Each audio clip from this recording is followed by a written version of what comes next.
ಶಿರವನೆಗಹಿ ಯುಧಿಷ್ಠಿರನ ಮೈ ಮುರಿಯಲಿಯದೇ ಕೃಷ್ಣನಪ್ಪಿದನು ಉರುತರ ಪ್ರೇಮದಲ್ಲಿ ಯುಧಿಷ್ಠಿರನ ಶಿರವನೆಗಹಿ ಉರುತರ ಪ್ರೇಮದಲ್ಲಿ ಕೃಷ್ಣನಪ್ಪಿದನು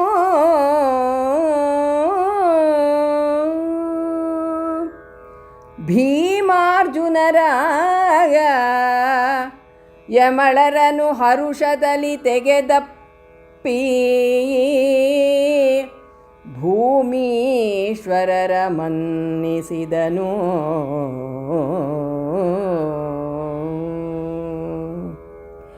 ವಿಳಾಸಿನಿಯರ ವಿಡಾಯಿಯಲಿ ಅರಸಿ ದ್ರೌಪದಾದೇವಿ ಕಂಡಳು ಬಂದು ಮುರಹರನ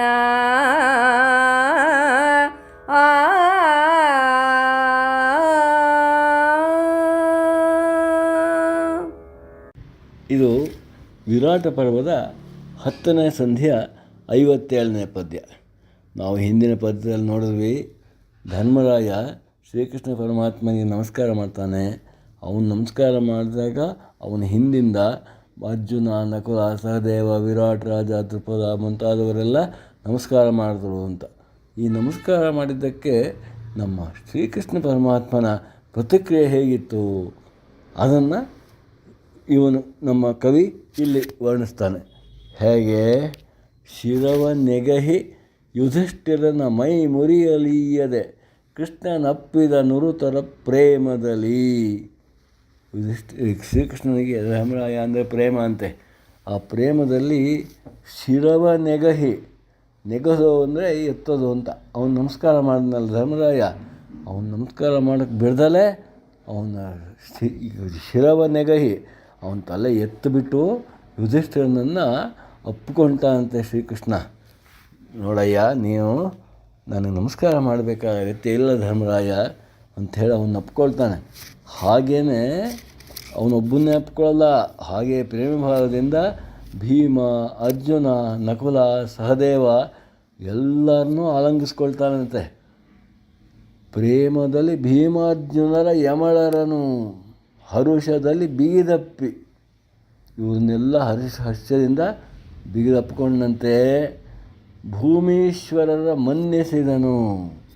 ಅಂದರೆ ಮಹಾರಾಜಗಳೆಲ್ಲ ಅವನಿಗೆ ನಮಸ್ಕಾರ ಮಾಡಿದ್ರಲ್ಲ, ಅವ್ರಿಗೂ ಕೂಡ ಮನ್ನಿಸೋದು ಅಂದರೆ ಅವರನ್ನು ಗೌರವ ಭಾವದಿಂದ ನೋಡ್ಕೊಂಡಂತೆ ಶ್ರೀಕೃಷ್ಣ.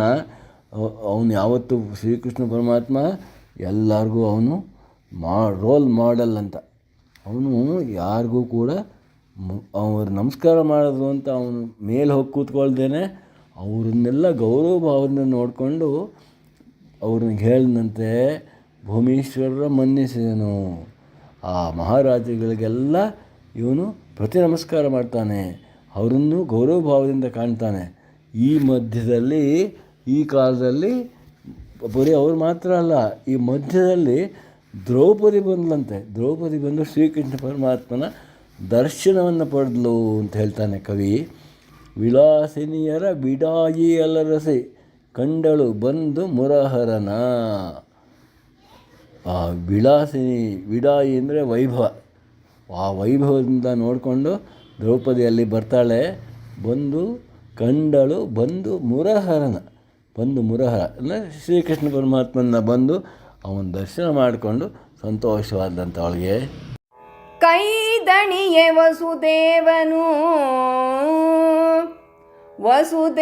ವಸುದೇವನಳಿಯನ ಮೈದಡವಿದನು. ಮಗನೇ ಬನದೊಳಗೊಯ್ದು ವಿಧಿ ಬಂಧಿಸಿತಲ. ಸಾಕು ಸಾಕು ಇನ್ನು ದೈವವನು ಬೈದು ಮಾಡುವುದೇನು.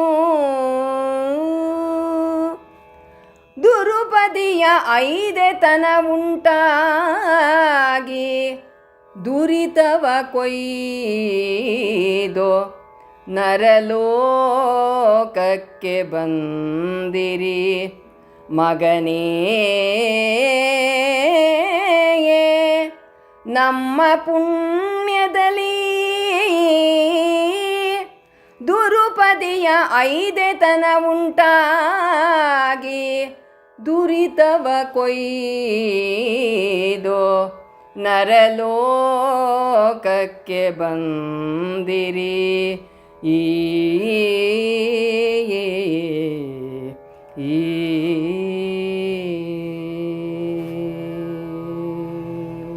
ಇದು ವಿರಾಟ ಪರ್ವದ 10ನೇ ಸಂಧಿಯ 60ನೇ ಪದ್ಯ. ಇಲ್ಲಿ ನಮ್ಮ ಕವಿ ಹೇಳ್ತಾ ಇದ್ದಾನೆ, ವಸುದೇವ ಶ್ರೀಕೃಷ್ಣನ ತಂದೆ ಅವನು ಯಾವ ರೀತಿಯಾಗಿ ಹೇಳ್ತಾ ಇದ್ದಾನೆ ಅಂತ. ಅವನು ಹೇಳ್ತಾನಂತೆ, ಅವನಿಗೆ ಧರ್ಮರಾಯನನ್ನು ನೋಡಿದ ತಕ್ಷಣ ತುಂಬ ಆನಂದವಾಯ್ತಂತೆ. ಅತಿಶಯವಾದಂಥ ಪ್ರೇಮದಿಂದ ಅವನ ಮೈ ದಡುತ್ತಾನಂತೆ. ಹೇಳ್ತಾನೆ, ನೋಡಪ್ಪ ಮಗನೇ, ವಿಧಿ ಆಟ ನಿಮ್ಮನ್ನೆಲ್ಲ ವನವಾಸದ ಬದುಕೆ ಕಟ್ಟಿ ಹಾಕ್ತಲ್ಲ, ಇರಲಿ ಬಿಡು, ಈಗ ಅದರ ಬಗ್ಗೆ ಯೋಚನೆ ಮಾಡಿ ಪ್ರಯೋಜನ ಇಲ್ಲ. ಹಾಗೂ ಅದರಿಂದಾಗಿ ನಾವು ದೈವವನ್ನು ನಿಂದಿಸಬಾರ್ದು. ಏನೋ ನಮ್ಮ ಹಣೆ ಬರಹದಲ್ಲಿ ಹೀಗಿತ್ತು, ಆಯಿತು, ಅದರಿಂದ ಏನು ಪ್ರಯೋಜನ ಇಲ್ಲ.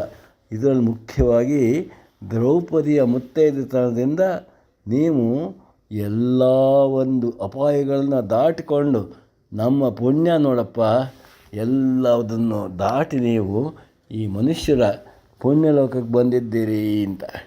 ಅದನ್ನು ಹೇಗೆ ಹೇಳ್ತಾನೆ ನೋಡಿ ನಮ್ಮ ಕವಿ. ಕೈದಣಿಯೇ ವಸುದೇವನಳಿಯನ ಮೈದಡವಿದನು. ಹೇಗೆ? ಮಗನೇ ಬನದೊಳಗೊಯ್ದು ವಿಧಿ ಬಂಧಿಸಿತಲ, ಸಾಕಿನ್ನು ದೈವವನ್ನು ಬೈದು ಮಾಡುವುದೇನು. ಅಂದರೆ ಈ ದೈವವನ್ನು ಇದಕ್ಕಾಗಿ ನಾವು ದೈವವನ್ನು ನಿಲ್ಲಿಸಿ ಫಲ ಇಲ್ಲ. ದೈವವನ್ನು ನಿಂದಿಸಬಾರ್ದು. ನಮ್ಮ ವಿಧಿಯಲ್ಲಿ ಏನಿತ್ತೋ ಅದು ನಡೀತು. ಆದರೆ ಇಲ್ಲಿ ಮುಖ್ಯವಾದ್ದೇನು?